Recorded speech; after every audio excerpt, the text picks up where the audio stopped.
So the dense plasma focus device is itself extremely small. The heart of the device is the electrodes, and I'll show you how they work.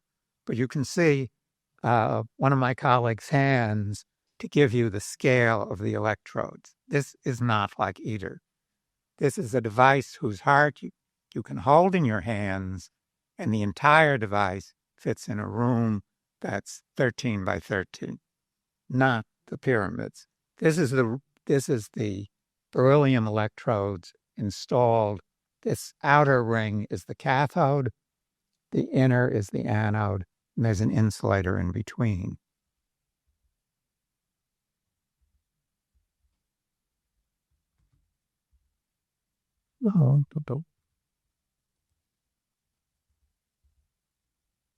Oh, yes, it's stuck. Oh, never mind. Our approach is very different from what most of our colleagues. Plasmas are inherently unstable. One of the main reasons they're unstable is because of the pinch effect. When currents are moving through the plasma, they create magnetic fields that attract the currents to each other if they're moving in the same direction. So that creates filamentation. That's a big instability.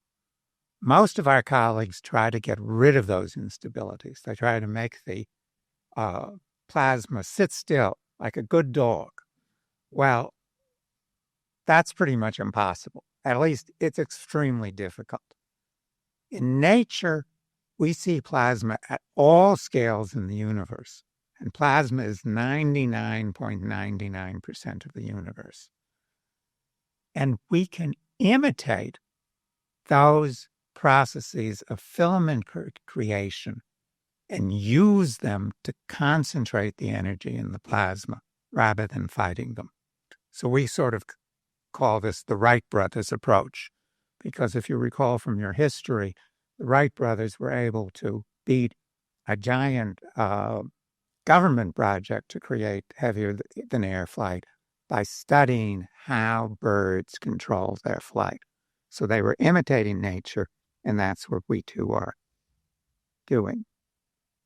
And this Veil Nebula is an excellent example of the filamentation process. You can see the almost fractal structure of filaments within filaments. So this is how it works. Let's see how it works. So we have several stages of concentration of energy. The first stage is a capacitor bank releases electricity to the electrodes, which are in a small vacuum chamber about this size that is filled with the working gas, either deuterium or hydrogen-boron. This forms filaments of current, and the filaments of current are pushed by electromagnetic forces down the length of the anode. This is all happening in approximately 2 microseconds.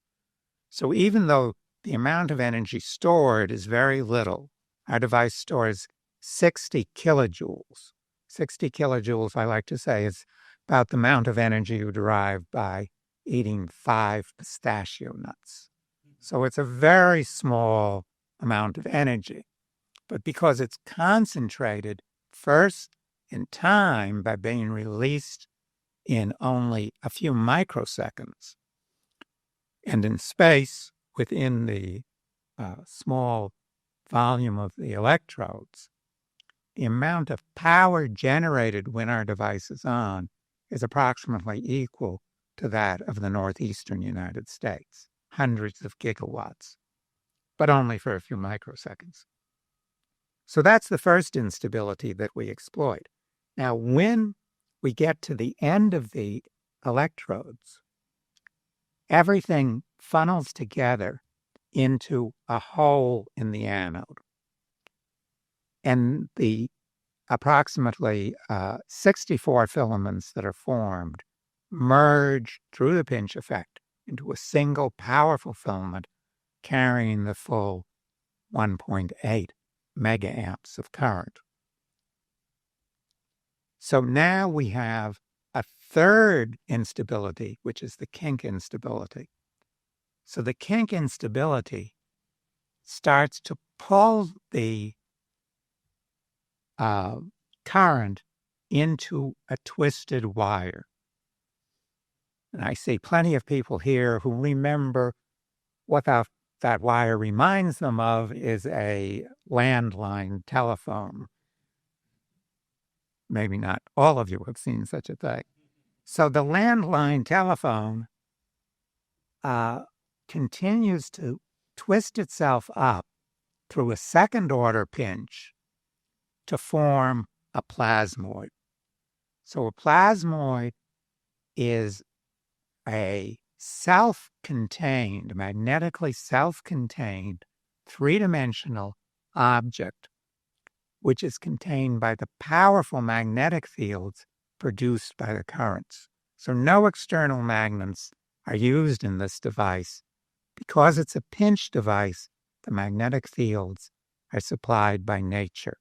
And nature can supply a lot more magnetic field than we can artificially, because instead of thousands of Gauss or tens of Tesla, these magnetic fields get up to millions or even billions of Gauss. So the plasmoid shrinks down and in the process heats up. What's basically going on is a form of frictional heating. It's viscous heating that converts the powerful kinetic energy that the plasma has acquired from the magnetic fields into random or thermal energy. So that heats it up to the point where we can have the collisions of the boron and hydrogen ions. And we have actually achieved, and we have published in peer-reviewed journals, that we have gotten up to as much as 260 keV, which is the equivalent of approximately 3 billion degrees Kelvin, which is more than 200 times the temperature at the center of our sun. Tired of inflation, wars, and inequality caused by the energy crisis? LPPFusion is developing a solution that could allow everyone to have cheap, clean, off-grid, and sustainable fusion energy. Invest now as we seek to bring this potentially life-changing technology to market. For more information, visit lppfusion.com.